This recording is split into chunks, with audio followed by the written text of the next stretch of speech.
Bonjour à tous et bonjour aux étudiants qui sont en train de se demander si je suis le nouveau professeur. Rassurez-vous, ce n'est pas le cas. Et puis, je n'ai pas les compétences requises. Alors, bonjour aussi aux anciens étudiants et à ceux qui nous rejoignent pour écouter cette leçon consacrée au Covid. Michel, quel bonheur d'être à tes côtés pour boucler la boucle en quelque sorte, pour marquer en tout cas cette étape. Leçon de clôture en pleine pandémie. Je me demande quand même si c'est le meilleur moment. Je ne pense pas que tu avais fini d'apprendre et puis je pense que tu vas peut-être aussi continuer à apprendre aux autres, à enseigner aux autres. Donc, titulaire d'un cours d'immunologie médicale à l'ULB de 1995 à 2020, c'est un sacré bout de chemin. Alors, tout cela avec la création de l'Institut d'immunologie médicale à Gosselies, avec une carrière à l'Europe. Bon, Michel, je m'arrête, je ne vais pas te lire ta biographie. Tu m'as dit il n'y a pas si longtemps, je n'ai pas besoin qu'on me rappelle ce que j'ai fait, je m'en souviens encore. Donc, je m'arrête là. Je voudrais quand même relever un petit point qui me semble important. Quand tu obtiens ton diplôme, tu clames haut et fort que tu veux te consacrer à la clinique, donc aux patients. Et puis, il y a ce virage. Tu pars faire un stage en Suisse et là, tu fais une rencontre qui va changer le cours des choses et faire de toi le chercheur que tu es devenu. Alors, on va en reparler plus tard, mais ce que je voudrais dire à la lumière de ça, il y a tous les étudiants qui sont connectés aujourd'hui. C'est qu'un professeur, ce n'est pas seulement celui qui vous met des notes. C'est quelqu'un qui parfois vous inspire, qui vous guide. Et peut-être que dans 40 ans, je vous le souhaite, vous serez à la place de Michel Goldman et que votre vie, grâce à ce cours ou bien grâce à un autre que vous aurez suivi à l'ULB ou dans une autre université plus tard, eh bien, elle aura changé par rapport à ce que vous imaginez aujourd'hui. Alors voilà, Michel, j'ai déjà trop parlé. J'ai quand même une petite question pour toi avant de commencer. Plus de 400 personnes inscrites à une dernière leçon, à une leçon de clôture. Je pense que c'est du jamais vu. Est-ce que tu avais envie de pousser les murs de l'auditoire? Non, ce que j'avais simplement envie, c'est sur un thème comme celui du Covid, c'est que les étudiants, d'une part, fassent cet exercice de révision et verront que tout ce qu'on a essayé de leur expliquer au cours de ces leçons s'applique particulièrement bien au Covid. Et puis, je me suis dit que finalement, j'allais essayer de rendre cela accessible aussi à un public plus large. Et donc, je suis ravi qu'il y ait autant de monde qui me fait effectivement l'amitié de me rejoindre pour cet exercice. On aurait dû faire payer l'entrée, hein, Michel. On aurait pu aller boire un verre après, mais bon, les cafés sont fermés de toute façon, donc c'est pas très grave. On va redevenir sérieux une petite seconde parce que quelqu'un nous fait le plaisir d'être là aujourd'hui. C'est Anne Michos, qui est la rectrice de l'Université libre de Bruxelles. Bonjour Anne Michos. Bonjour. Alors, je pense que vous avez un petit message pour Michel Goldman. Ce qui est assez amusant, c'est que Michel s'en va et vous êtes arrivé il y a quelques mois seulement. Oui, tout à fait. Mais je connais quand même très bien Michel Goldman, surtout son parcours, et je voulais vraiment être présente pour le remercier. C'est un euphémisme, cher Michel, de dire que vous avez plusieurs vies. Michel le médecin, qui depuis son enfance, où il voyait les patients de son papa errer dans les couloirs de la maison familiale, a toujours voulu se consacrer aux soins des patients. Michel le chercheur, qui, grâce à l'insistance de son mentor de l'époque, Charles Toussaint, part en Suisse à l'OMS pour y découvrir les joies et les apports de la recherche. Michel, le tisseur de liens, qui crée l'un des tout premiers réseaux de collaboration européens, et puis avec l'appui de Philippe Busquin, un réseau de coopération européen pour la transplantation d'organes. Michel, le dirigeant européen qui est sélectionné parmi 70 candidats et devient le premier directeur exécutif de l'Innovative Medicine Initiative, agence européenne dédiée à la mise sur pied de partenariats entre universités européennes et grandes entreprises pharmaceutiques qui l'ouvrent au reste de l'univers de la santé. Michel, le fondateur, qui crée à Gosselies l'Institut d'immunologie médicale, un des tout premiers partenariats publics-privés, en l'occurrence avec GSK, puis le très connu I3H. Michel, l'enseignant, enfin et surtout, vu ce qui nous rassemble aujourd'hui, votre dernier cours, avec votre amour de la transmission du savoir, votre respect pour les étudiants et votre envie toujours de leur offrir plus de perspectives. J'en veux pour preuve votre projet de création d'une formation interdisciplinaire destinée aux étudiants en sciences biomédicales et à votre projet Erasmus+, destiné à la formation aux thérapeutiques innovantes. Aujourd'hui, cher Michel Goldman, c'est toute l'ULB entière, son hôpital académique, sa faculté de médecine, mais aussi les différents centres et instituts que vous avez créés et soutenus tout au long de votre carrière qui vous disent merci beaucoup, monsieur le professeur. On a envie d'applaudir presque. Bravo, Michel. Est-ce que tu merci, c'est très émouvant. Oui, effectivement. Merci beaucoup, Anne Michos. Alors, Michel, est-ce que merci de votre présence encore. Je dois malheureusement vous laisser, mais je suis de tout cœur avec vous. Ce sera sur Internet, ne vous en faites pas. Vous pouvez récupérer après le cours parce qu'il y aura des questions à l'interro, Annemie. Merci beaucoup, Michel. Au revoir, bonne journée. Au revoir. Alors, Michel, je reviens vers toi. Est-ce que tu vas pouvoir te remettre de tes émotions et nous donner nous faire le plaisir de cette dernière leçon qui est consacrée donc au système immunitaire face au SARS-CoV-2. Finalement, c'est le virus qui a occupé la fin de ta carrière à l'ULB et dont tu es devenu, je pense, l'un des spécialistes en Europe et peut-être dans le monde aussi, hein, Michel. On y va ? N'exagérons pas. Oh, tu sais qu'on est là pour te soutenir. Allez, Michel. Bonne leçon.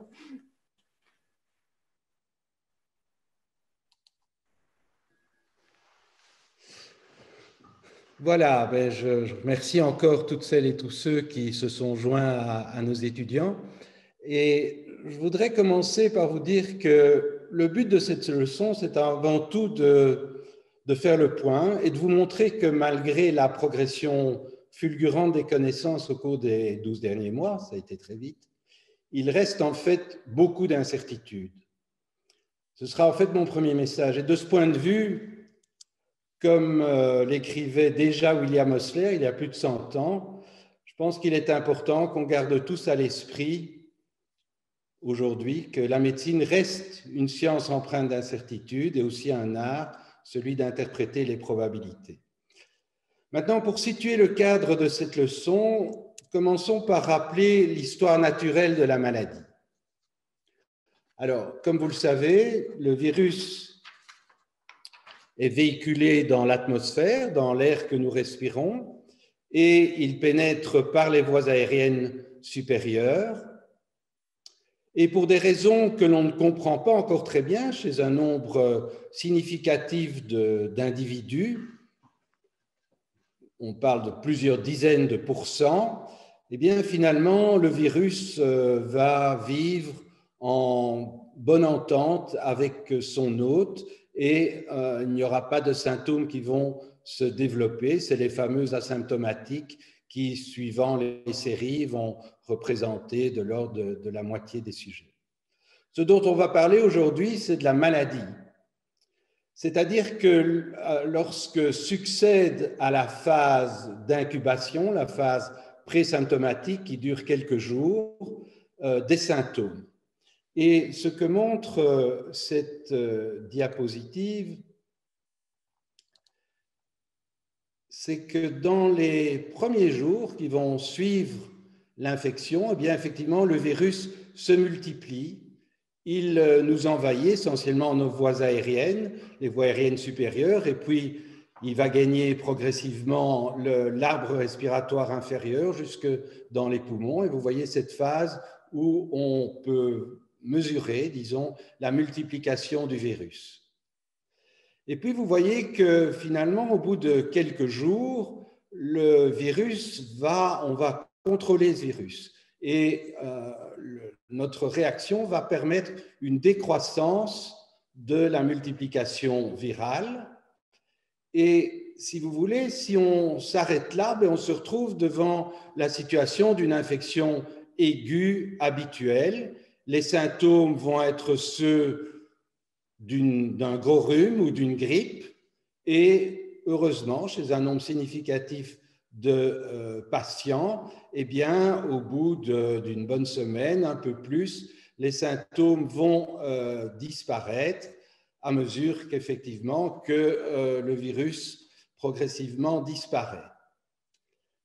Alors, le problème qui va nous occuper, c'est comprendre pourquoi chez un certain nombre d'individus, alors que le virus est en train de disparaître de l'organisme, survient une réaction qui est en fait une réaction inflammatoire qui, comme vous le savez, peut prendre un tour très sévère, conduire aux soins intensifs et ultérieurement, malheureusement, au décès. On parle là de, si vous voulez, pour ce qui est des décès, on imagine que c'est de l'ordre de 1% selon les séries, et les formes plus graves, qui donc heureusement ne mènent pas nécessairement au décès, ça va présenter à peu près 10% des cas.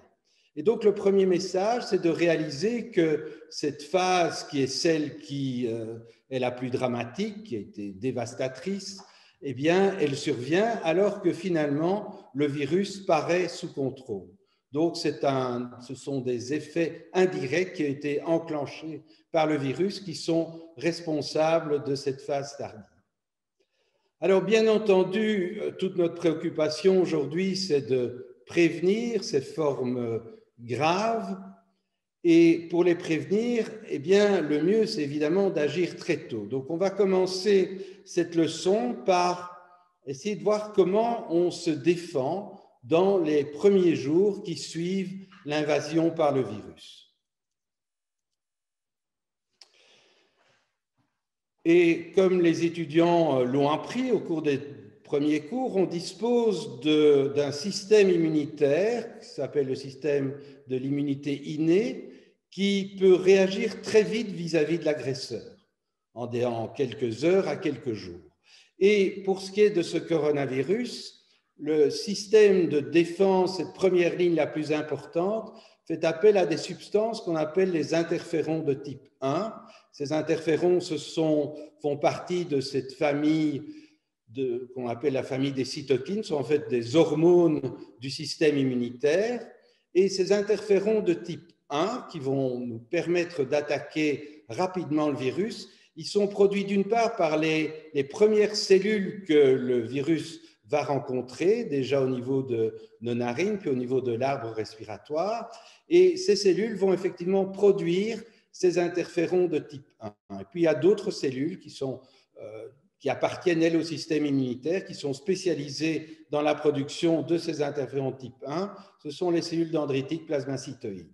Alors, ce que vous voyez sur cette diapositive, c'est qu'on connaît en détail les récepteurs, les molécules qui interviennent d'une part dans la synthèse de ces interférons de type 1, c'est TLR3 et IRF7 qui sont, disons, entourés ici, et IRF7, c'est un facteur de transcription, TLR3, c'est un récepteur à la membrane des cellules, et puis on sait aussi comment les interférons exercent leur effet antiviral en agissant sur des récepteurs. Voilà un récepteur qui va d'une part attaquer le virus à l'intérieur de la cellule, mais qui aussi va rendre les cellules voisines résistantes à ce virus. Alors, regardez la raison pour laquelle j'ai entouré TLR3, IRF7 et ce récepteur. Vous allez le comprendre sur la diapositive suivante. Comme vous savez tous, nous ne sommes pas égaux face à ce virus, et des travaux récents, remarquables, qui ont été conduits par le professeur Casanova, qui se partage entre Paris et New York, et il a mis en place un effort collaboratif sans précédent. Je pense qu'il y a plus de 40 équipes dans le monde qui ont fourni des données qui permettent aujourd'hui d'identifier un certain nombre de facteurs génétiques qui vont prédisposer aux formes sévères de la maladie. Et si vous vous souvenez de ce qui était entouré sur la diapositive précédente, eh bien vous verrez que ce qui va distinguer ces sujets qui développent des formes graves, c'est le fait qu'ils ont des anomalies des gènes qui sont impliqués dans la production et dans la réponse à ces fameux interférons de type 1, démontrant bien que ces interférons sont une ligne de défense très importante, puisque lorsqu'elle est moins efficace, eh bien, on accroît de façon significative le risque de développer une forme sévère. Alors, on sait aussi que hommes et femmes ne sont pas égaux vis-à-vis de ce virus. C'est une étude très récente qui vient de sortir, qui rassemble un très grand nombre de données sur plus de 3 millions de sujets, a comparé l'incidence, encore une fois, des formes graves chez les hommes et chez les femmes. Et ce que a montré cette méta-analyse, comme on dit, c'est que lorsque vous êtes un homme, le risque que vous avez de vous retrouver aux soins intensifs à la suite de l'infection par le virus est près de 3 fois supérieur par rapport au risque courus par les femmes, et ceci se traduit aussi par un risque de mortalité accru, même si là, le facteur de différence est moins important. Alors, ça permet d'évoquer le fait qu'effectivement, hommes et femmes ne se défendent pas de la même manière vis-à-vis des virus et en particulier vis-à-vis de ce coronavirus. Et là encore, parmi les différentes explications possibles de cette différence, on retrouve les voies impliquant les interférons. Je ne vais pas rentrer dans les détails, mais vous voyez que dans ce travail qui a abordé cette question, eh bien, effectivement, on a mis l'accent sur le fait que, à la fois, le récepteur par lequel les cellules sentent la présence du virus et se mettent à produire des interférons, que ce récepteur est souvent moins exprimé chez les hommes que chez les femmes. Et comme vous le voyez aussi, les cellules spécialisées dans la production d'interférons de type 1 sont plus actives chez les femmes que chez les hommes, ce qui explique qu'elles soient effectivement, en moyenne, disons, moins vulnérables à l'action du virus et en tout cas à sa capacité à induire des formes sévères. Alors, évidemment, ces données qui étaient attendues, puisque on sait, les étudiants l'ont appris, que les interférons sont importants dans les défenses contre la plupart des virus, il était assez naturel de se dire, si on donnait de l'interféron au stade les plus précoces possibles de la maladie pour essayer de renforcer cette défense de première ligne. Et c'est effectivement ce qui a été fait dans ce travail mené essentiellement en Angleterre, où on a donné de l'interféron qui a été donné par les voies aériennes. Et ce travail montre qu'effectivement, le fait d'inhaler de l'interféron pour augmenter notre capacité à réagir vis-à-vis du virus va, d'une certaine manière, prévenir la progression de la maladie. C'est la différence ici entre ces deux courbes. Voilà pour ce qui est de la première ligne de défense. Mais bon, bien entendu, et encore une fois, c'est ce qui nous a occupés pendant ce cours d'immunologie, à l'immunité innée va succéder au cours des infections ce qu'on appelle l'immunité acquise ou adaptative, et qui, dans le cas des défenses contre les virus, implique en fait deux grands mécanismes. Le premier mécanisme, tout le monde le connaît, puisqu'on en parle énormément, c'est la production d'anticorps, anticorps qui vont agir sur les particules virales, qui vont en fait empêcher ces particules virales de pénétrer dans nos cellules. Et on verra un peu plus tard qu'on connaît très bien le mécanisme par lequel ces anticorps dits neutralisants vont empêcher le virus de pénétrer dans nos cellules. Et puis, il y a un autre mécanisme qui, lui, sera à l'œuvre lorsque le virus aura néanmoins réussi à pénétrer dans les cellules. Et à ce moment-là, les anticorps n'ont plus d'action. La seule manière de se défendre, c'est en fait de tuer la cellule infectée. Et c'est ce que font ces lymphocytes cytotoxiques, cette variété de globules blancs qui a cette propriété de tuer les cellules avec lesquelles ces lymphocytes interagissent. Alors, anticorps lymphocytes CD8, s'ils sont importants, évidemment, on se dit, notamment dans le cadre de développement de vaccins, que ce serait bien qu'on sache quel est le niveau d'anticorps, quel est le niveau de ces lymphocytes tueurs dont on a besoin pour empêcher l'infection. Et en fait, c'est un travail très récent qui a permis de mettre en évidence qu'il y a effectivement une relation entre la quantité d'anticorps produits en réponse à l'infection et la protection. Alors ça, c'est un travail qui a été fait chez des singes macaques. Et ce qu'on a fait, c'est purifier des anticorps de singes qui avaient guéri de l'infection. Et ces anticorps purifiés ont alors été transmis, injectés à des singes naïfs qui ont été secondairement infectés par le virus qu'ils voyaient pour la première fois. Et donc, vous voyez que le fait d'injecter des anticorps contre le virus à ces singes va effectivement les protéger avec certaines concentrations d'anticorps transférés presque complètement de l'infection.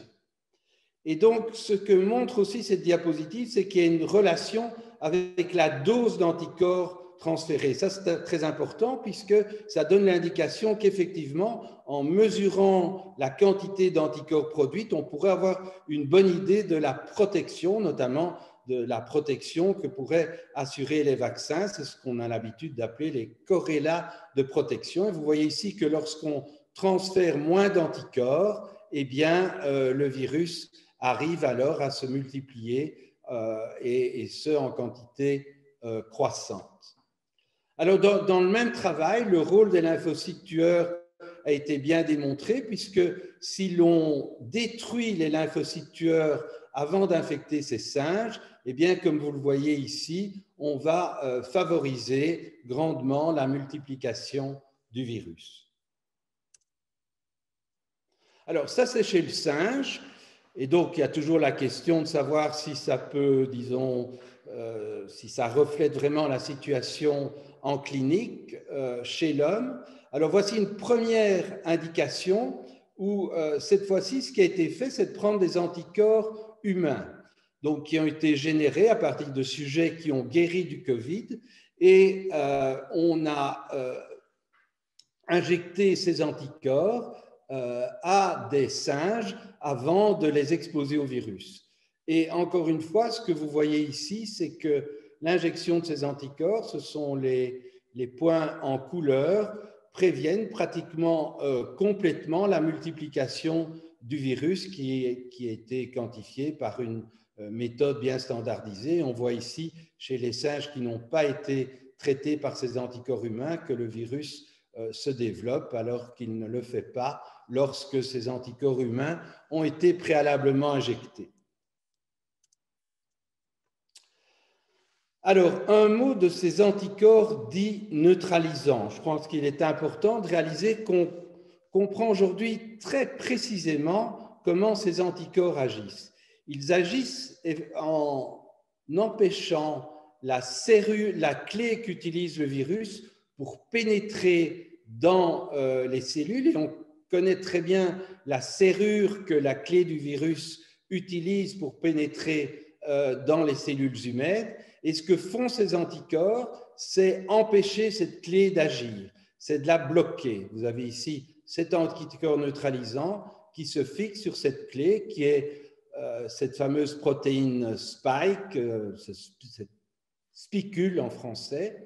Et vous voyez qu'au sein même de cette protéine, eh bien, on connaît avec une grande précision la partie de la protéine qui lui permet de se fixer sur le récepteur de la cellule, qui est un récepteur dans le détail duquel je ne vais pas rentrer, mais tout ça est parfaitement connu. Et vous voyez que ces anticorps neutralisants vont de façon très spécifique se fixer sur cette partie qu'utilise la protéine spike pour envahir nos cellules. Bien, alors tout ça, ce sont des observations qui dérivent finalement d'expérimentation, soit in vitro, soit chez l'animal, je vous l'ai dit, mais finalement, quelles évidences avons-nous que chez l'homme, en situation réelle, ces anticorps protègent? Alors, une des meilleures évidences provient d'une histoire assez extraordinaire qui s'est déroulée à bord d'un bateau de pêche au large de Seattle. Et en fait, il se fait que l'équipage, qui était constitué de 122 personnes, a fait l'objet, avant de monter sur le bateau, de tests, à la fois de tests pour la présence du virus, mais surtout de tests pour la présence d'anticorps. Et la plupart des individus avaient pu être testés, mais pas tous. Je pense qu'il y en a 4 qui avaient été échappés à ce qu'on appelle ce screening, ce dépistage. Et vous voyez qu'à la suite de ce screening, eh bien, de ce dépistage, on a identifié que 3 individus avaient des anticorps neutralisants. Je ne vais pas entrer dans des détails. Il y en avait 3 autres qui avaient des anticorps, mais qui étaient incapables de neutraliser le virus. Et il se fait que pour des raisons qui restent peu claires, soit l'identification du virus par PCR avait manqué l'un ou l'autre individu, soit c'était parmi les quelques individus qui n'avaient pas été testés que se trouvait l'individu qui allait se révéler être un super contaminateur. Puisque vous voyez qu'au cours de l'expédition de pêche, 104 sujets sur 122 se sont infectés. Et ce qui est assez remarquable, c'est que les 3 sujets qui avaient des anticorps neutralisants avant de monter sur le bateau, eh bien, ont été protégés et sont restés indemnes de symptômes, mais aussi indemnes d'infection par le virus. Alors, une étude à plus large échelle a été réalisée récemment à l'université d'Oxford parmi des professionnels de la santé. Et là encore, on a suivi pendant des périodes quand même déjà relativement significatives, qui pouvaient aller jusqu'à 4 à 6 mois, des individus suite à un test recherchant ces anticorps. Et donc, on a comparé ce qu'il arrivait aux sujets dits séronégatifs, qui n'avaient pas d'anticorps, et ceux qui en avaient. Et vous voyez que la différence est spectaculaire, puisque parmi ceux qui ont des anticorps, qu'on a suivis de façon longitudinale, aucun n'a développé de maladie symptomatique, et seulement 3 individus se sont infectés, mais sont restés asymptomatiques. Donc, ça, c'est une évidence supplémentaire, quand même assez forte, que le fait d'avoir des anticorps protège de l'infection. Alors, bon, comme souvent en médecine et en immunologie, il n'y a pas que des aspects positifs aux anticorps.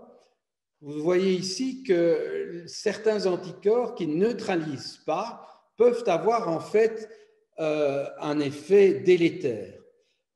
On le sait par l'étude de défense contre d'autres virus. Il y a aussi quelques données expérimentales avec d'autres coronavirus qui suggèrent qu'effectivement, certains anticorps qui ne neutralisent pas pourraient faciliter l'entrée du virus dans nos cellules. Et c'est un point qu'il faudra garder à l'esprit lorsqu'on discutera des vaccins. Alors, les étudiants ont appris au cours de cette année que les anticorps sont produits par des cellules qu'on appelle les plasmatocytes qui dérivent d'une population de lymphocytes, cette variété de globules blancs qu'on appelle les lymphocytes B.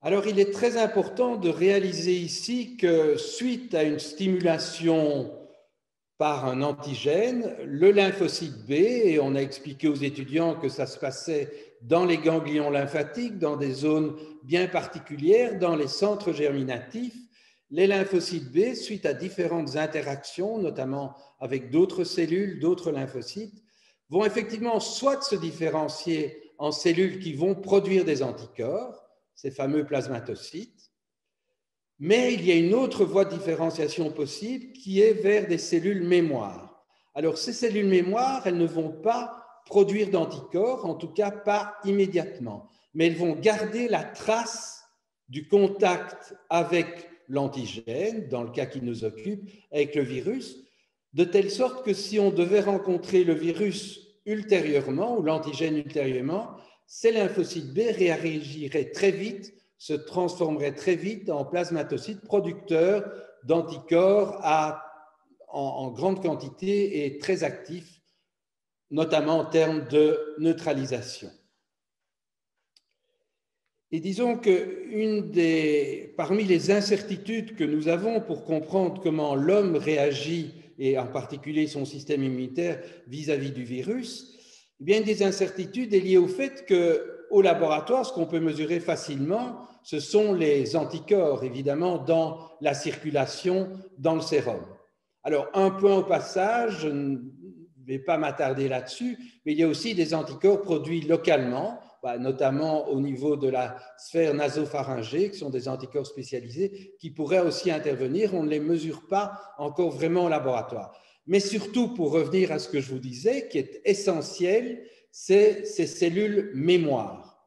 Puisqu'on y reviendra, en donnant un vaccin, ce qu'on cherche avant tout, c'est induire ce phénomène de mémoire pour faire en sorte que lorsque l'on rencontrera le virus, eh bien, on réagisse vite et efficacement pour éliminer ce virus le plus rapidement possible.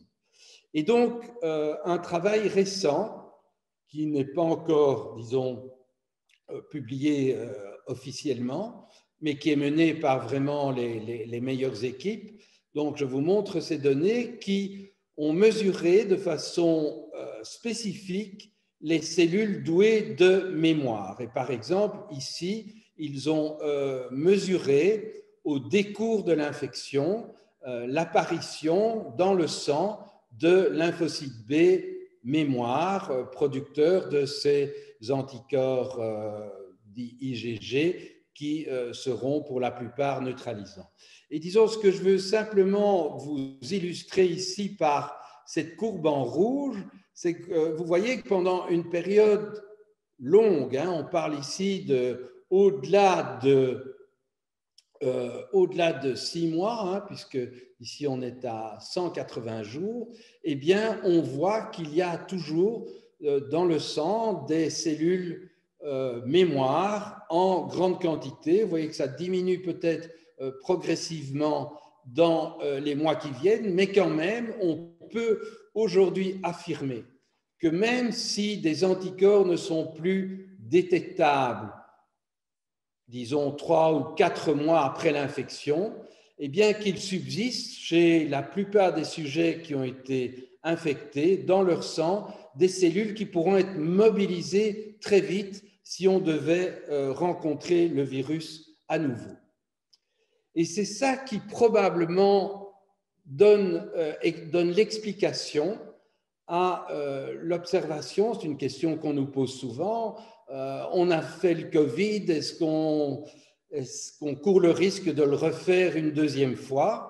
Alors, encore une fois, comme souvent en médecine, la réponse n'est pas absolue. Mais aujourd'hui, on peut dire, disons, de façon avec un grand degré de confiance, que, en tout cas, avec le recul dont nous disposons aujourd'hui, le risque de refaire le Covid en disons, 6, 9 mois qui suivent une première infection est très faible. Alors, il y a des cas décrits. Et donc, bon, j'ai revu ça très récemment. Donc, le 1er décembre, dans un registre qui tient compte de tous ces cas de réinfection, vous voyez qu'il y avait 26 cas dans le monde, de façon intéressante. Il y en a 3 dans cette liste de 26 qui ont été rapportés en Belgique. Mais le but ici, c'est de vous expliquer que c'est excessivement rare par rapport, comme vous le savez, on parle de millions de gens infectés de par le monde par ce virus. Et comme vous le voyez, les cas bien documentés de réinfection sont vraiment rarissimes. Et ceci est plus que probablement lié au fait que l'infection par le virus a induit ces phénomènes de mémoire dont je vous parle. Alors, venons-en au vaccin, puisque finalement, l'idée de donner un vaccin, c'est de protéger contre une infection ultérieure. Et je ne vais pas rentrer dans les détails, mais comme vous le savez, on en discute beaucoup. On dispose d'une panoplie de vaccins qui font appel à des technologies différentes.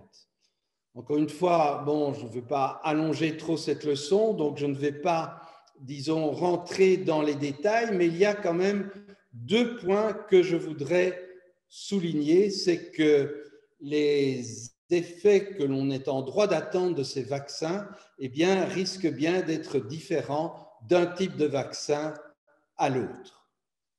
Alors, revenons à ces deux mécanismes essentiels, les anticorps et les lymphocytes tueurs. Eh bien, ce que montre cette diapositive, c'est que tous les types de vaccins ne vont pas avoir, disons, la même action sur ces deux types d'armes essentielles.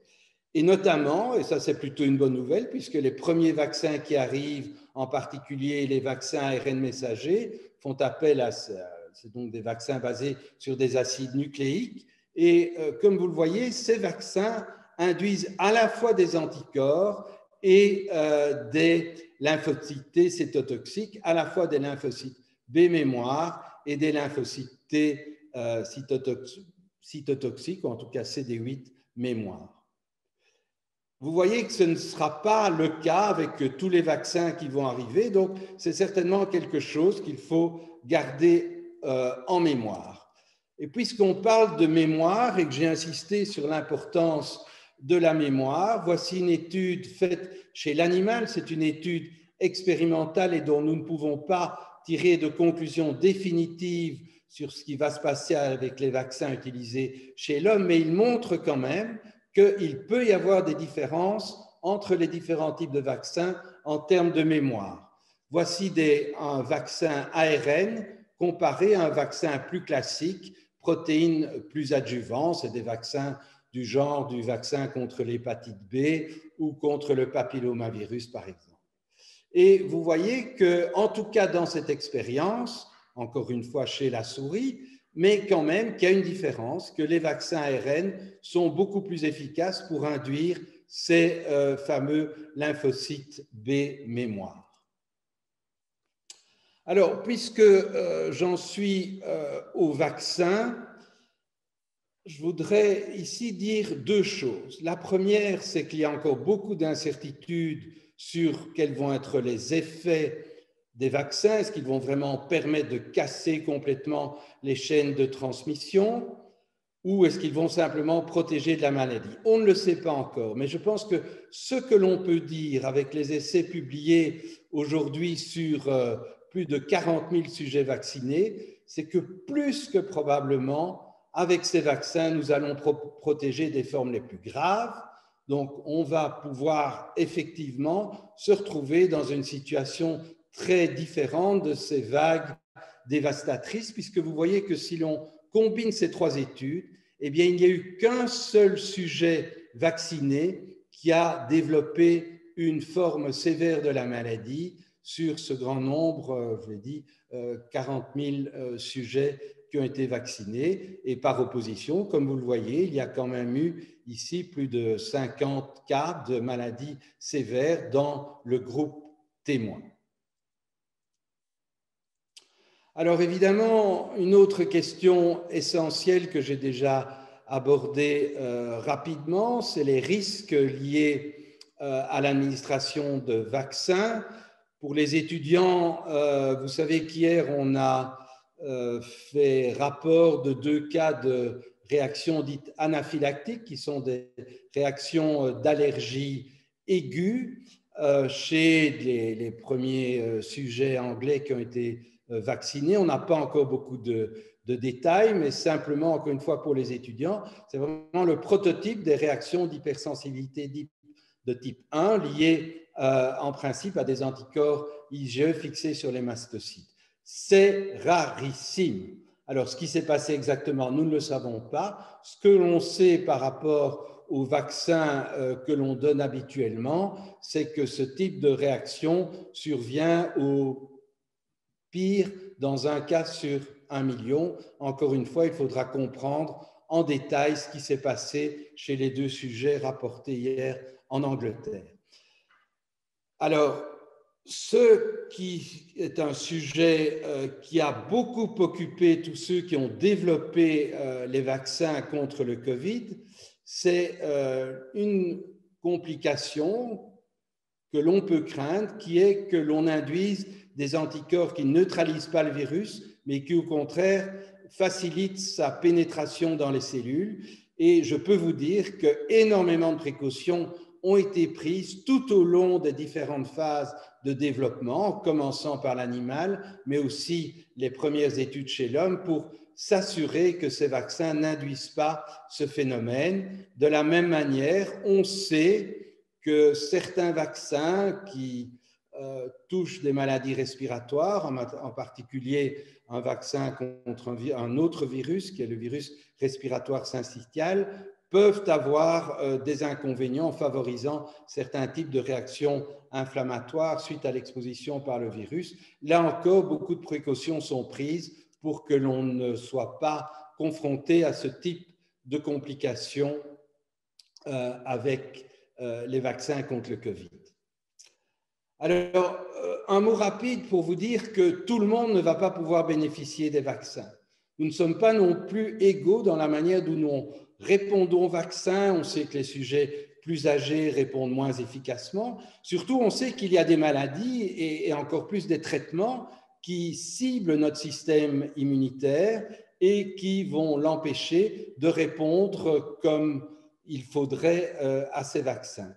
D'où l'idée que l'on ne considère pas suffisamment, à mon avis, en Europe, mais qui est aujourd'hui l'objet de beaucoup d'attention aux États-Unis, d'utiliser des anticorps comme médicaments. Donc, on ne demande plus à ce moment-là à l'organisme de produire des anticorps en lui injectant un vaccin. On prépare des anticorps neutralisants, on les purifie, on les injecte directement au stade les plus précoces de l'infection. Et on sait que ceci peut marcher, notamment, ça a été démontré récemment contre le virus Ebola.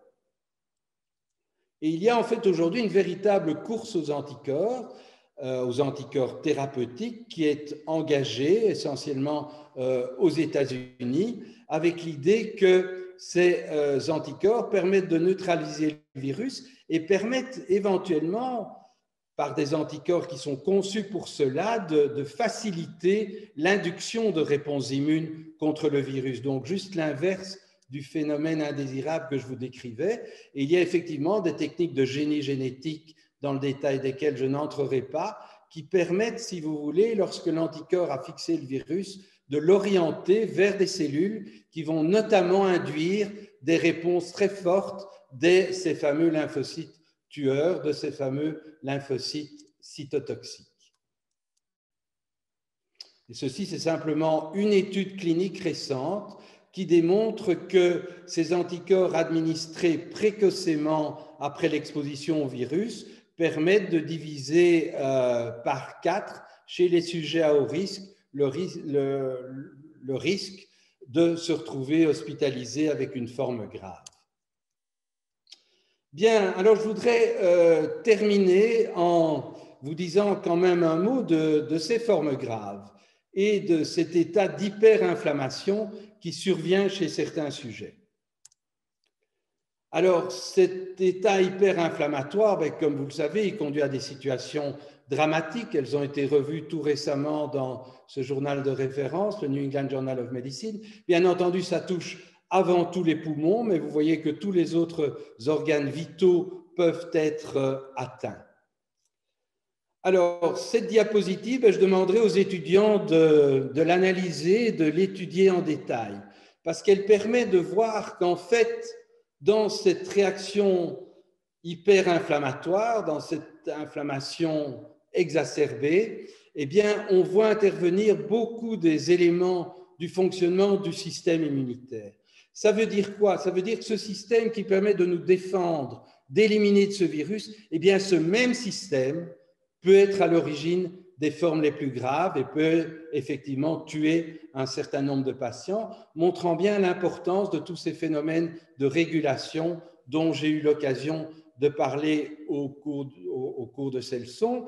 Et vous y retrouverez effectivement les produits du virus, mais aussi des cellules que le virus a endommagées, qui vont stimuler différentes cellules de notre système immunitaire, en particulier les macrophages, qui vont produire un certain nombre de cytokines qui vont être impliquées dans ces effets dévastateurs. Mais vous voyez aussi que les lymphocytes B participent.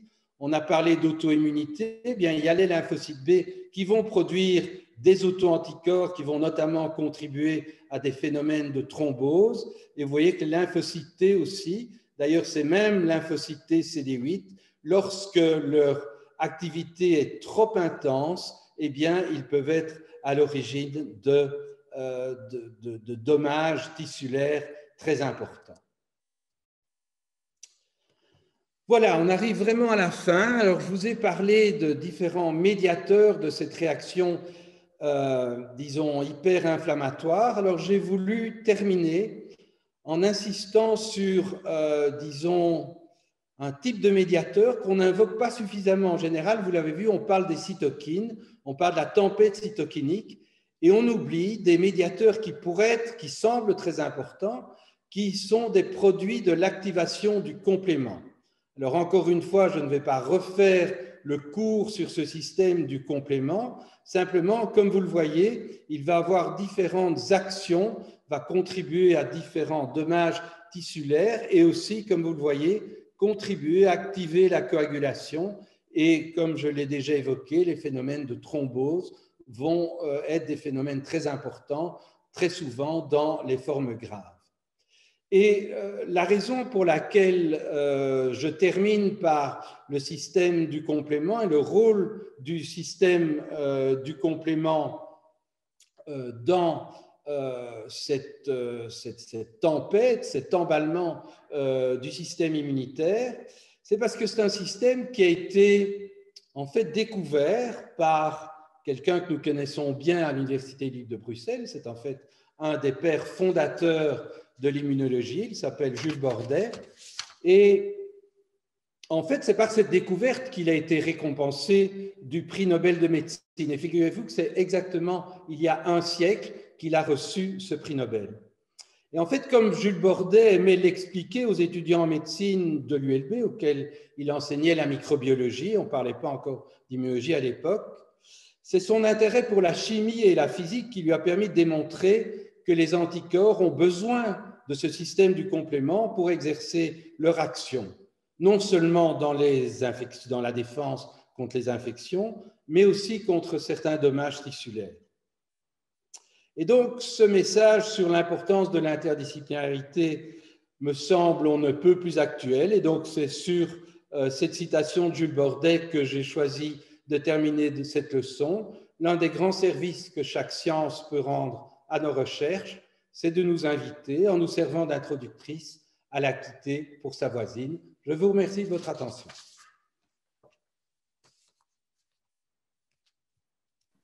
Merci Michel et félicitations. Merci pour cette dernière leçon qui, je pense, était aussi intéressante pour les étudiants en médecine et puis les professionnels de la santé que pour les profanes dont je fais partie. Michel, avant de répondre aux questions, on en a pas mal, donc on va se laisser du temps pour ça à la fin et on donnera certainement une priorité aux étudiants parce que je pense que ça concerne réellement leur cours. Mais avant ça, je voudrais quand même marquer une petite pause avec toi. Tu auras peut-être de l'aide d'ailleurs pour répondre à toutes ces questions. J'évoquais au début de la séance ton passage par Genève. Alors, ce n'était pas de façon innocente. Cette rencontre décisive, c'est celle que tu as fait avec le professeur Paul-Henri Lambert. À l'époque, il dirigeait un laboratoire de l'Organisation mondiale de la santé. Toi, tu préparais ton PhD et là, au milieu des chercheurs du monde entier, tu as commencé à construire un vrai projet. Alors, pour raconter la suite, je suis heureuse d'accueillir Paul-Henri Lambert. Bonjour Paul-Henri. Bonjour. Merci d'être avec nous pour parler de cet étudiant qui a débarqué dans votre labo en 1980. Oui, exactement. Il y a 40 ans.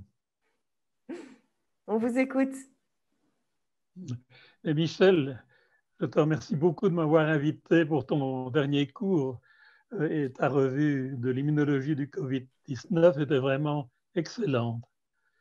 Il y a 40 ans, lorsque tu as débuté comme jeune chercheur dans mon labo à Genève, j'étais déjà très impressionné par toutes tes qualités et j'étais confiant pour la suite de ta carrière.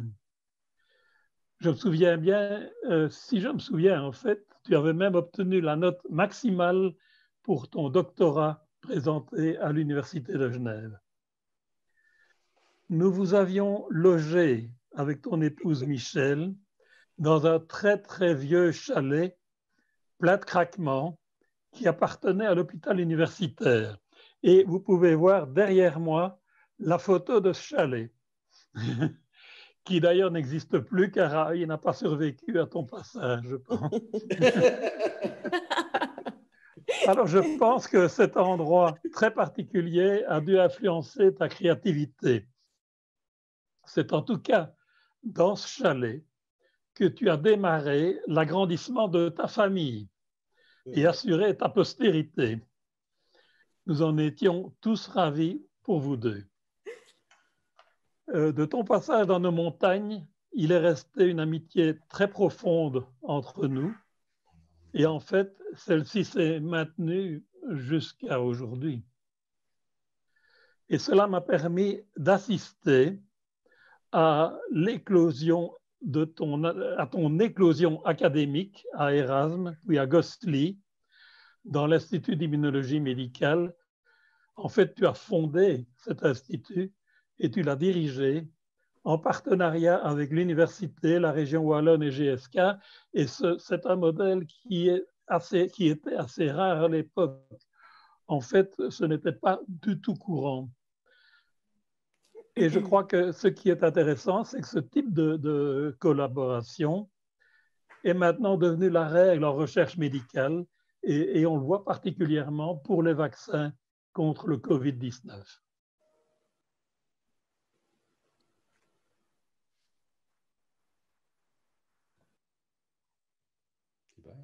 Ton expérience t'a amené ensuite, en 2009, à accepter une charge très particulière qui était celle de directeur exécutif de l'IMI, l'Innovative Medicine Initiative. Et je crois que cela t'a permis de découvrir les mécanismes de fonctionnement plutôt complexes, je dirais même parfois obscurs, de la Commission européenne, ainsi que les aspirations parfois un peu particulières de certaines industries. Tu as réussi l'exploit de t'y adapter et j'ai personnellement admiré ta diplomatie et la qualité de tes réalisations dans cette IMI. Revenu à l'université en 2015, tu ne pouvais pas rester sans rien faire. Et là, tu as créé l'I3 Health. Je crois qu'en le faisant, tu as réussi un autre exploit, celui d'ajouter l'économie à l'immunologie et en plus d'en le faire dans le cadre de la santé publique. À l'heure du Covid-19, c'est une initiative interdisciplinaire qui est particulièrement bienvenue et j'espère que tu arriveras à la poursuivre longtemps. C'est pourquoi, cher Michel, aujourd'hui, je ne crois pas à un adieu, ni même à un au revoir.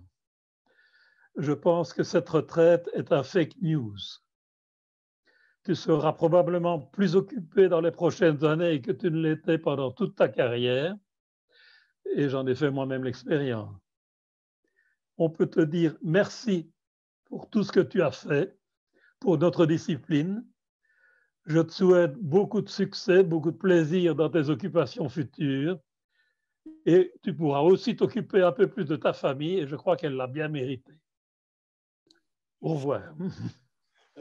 Grand merci Paul-Henri, c'était aussi très, très émouvant. Et revoir ce chalet avec Michel, ça nous rappelle des souvenirs extraordinaires, en fait, puisque c'est vrai que notre premier enfant est né là. Donc vraiment, mille merci. Bon, je voudrais aussi, à travers toi, remercier toutes celles et tous ceux. Ils sont nombreux et franchement, je ne peux pas les citer toutes et tous. J'espère que j'aurai d'autres occasions de les remercier, disons, en privé.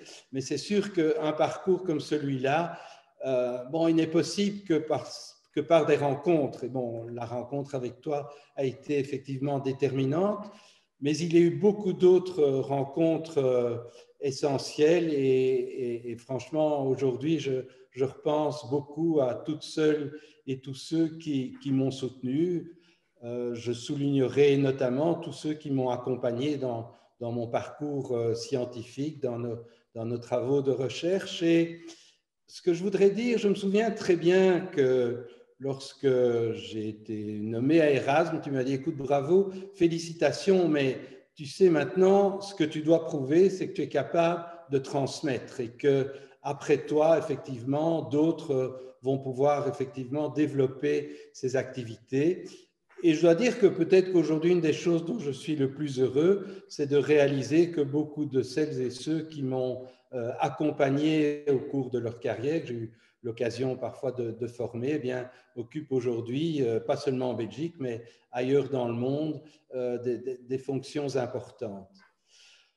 Je voudrais évidemment aussi dire, puisqu'on a parlé de l'avenir, que bon, I3H aujourd'hui, c'est ce qui me tient effectivement le plus à cœur, et tu as parlé effectivement du lien avec l'économie, et franchement, j'en serais pas là si Mathias de Watripon, qui est un économiste de renom international, ne m'avait, depuis le début, et alors que je traversais pas mal de doutes, a soutenu, et aujourd'hui, disons, il co-dirige cet institut. Enfin, je ne peux pas, disons, ne pas remercier ici, enfin plus que la remercier, mon épouse. Je pense qu'un parcours comme celui-là, bon, aujourd'hui, on ne voit que les aspects très positifs et très, disons, les plus positifs du parcours. Je rassure tout le monde, vous savez, une carrière comme cela, bien comme celle-là, il n'y a rien à faire. On passe par des moments difficiles, parfois très difficiles. Et bon, si je les ai surmontés, c'est vraiment grâce à Michel. Et bon, voilà, je voulais la remercier avec émotion. Voilà, je pense qu'on aura, j'espère, et je crois que Mathias a déjà des plans pour montrer tout ce que I3H peut encore apporter, et avec Mathias, Hilde et d'autres, ben, je serai ravi de continuer à y contribuer. Mais voilà, je pense que j'ai dit ce que je voulais dire à ce stade, et je vous remercie. Je remercie aussi toutes celles et tous ceux qui nous ont suivis aujourd'hui. Je le prends comme vraiment un témoignage d'amitié. Michel, merci. Merci Paul-Henri, merci Michel d'être là à nos côtés aussi. Je pense qu'on en est presque à 2 heures. J'ai honnêtement jamais vu ça, et on a quand même fait pas mal de conférences tous les deux, pas mal aussi sur le Covid, mais là c'est impressionnant le nombre de questions qu'on a, le nombre de félicitations, de remerciements, de témoignages d'affection aussi que tu vas trouver sur le chat. Je pense que Anya ou Hilde vont pouvoir les sauver pour que tu vois tout ça. Je compte sur Oui, elle. oui, hein, parce que oui, là, franchement, je pense qu'il y a vraiment des petits trésors.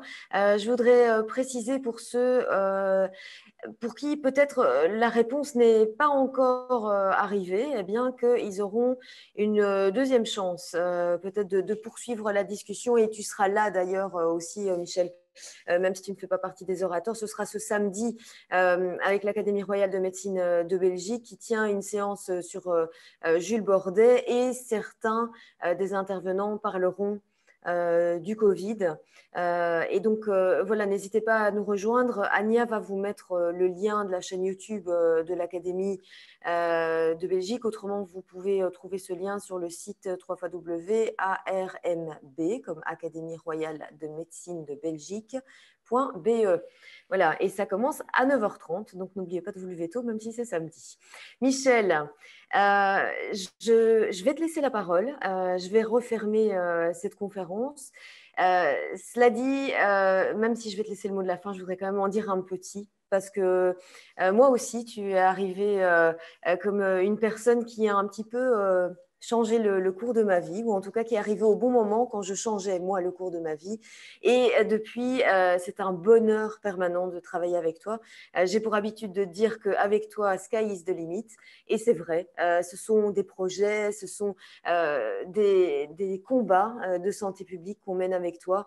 Et c'est un réel plaisir de pouvoir être à tes côtés. Donc, j'espère juste une chose, c'est que cette retraite, mais j'en suis certaine, cette retraite n'est pas une retraite. C'est juste un mot, comme disait tout à l'heure Paul-Henri, c'est une fake news. Donc, merci aussi de m'avoir prise à tes côtés pour cette dernière leçon. Je dis au revoir à tout le monde. Michel, la parole, elle est à toi pour la suite. Oui, je voudrais simplement te remercier toi et à travers toi toutes celles et ceux qui nous ont suivis, qui nous ont rejoints. J'ai déjà remercié toutes celles et ceux qui ont permis finalement tout ce que j'ai pu réaliser au cours de ma carrière.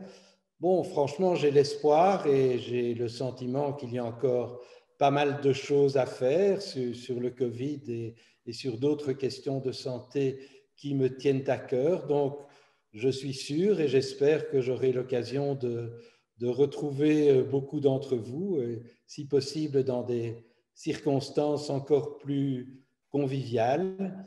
Et voilà, merci à toutes et à tous. Et comme on dit, prenez bien soin de vous et des vôtres. Au revoir et à bientôt, j'espère. Au revoir à tous. Au revoir. Merci.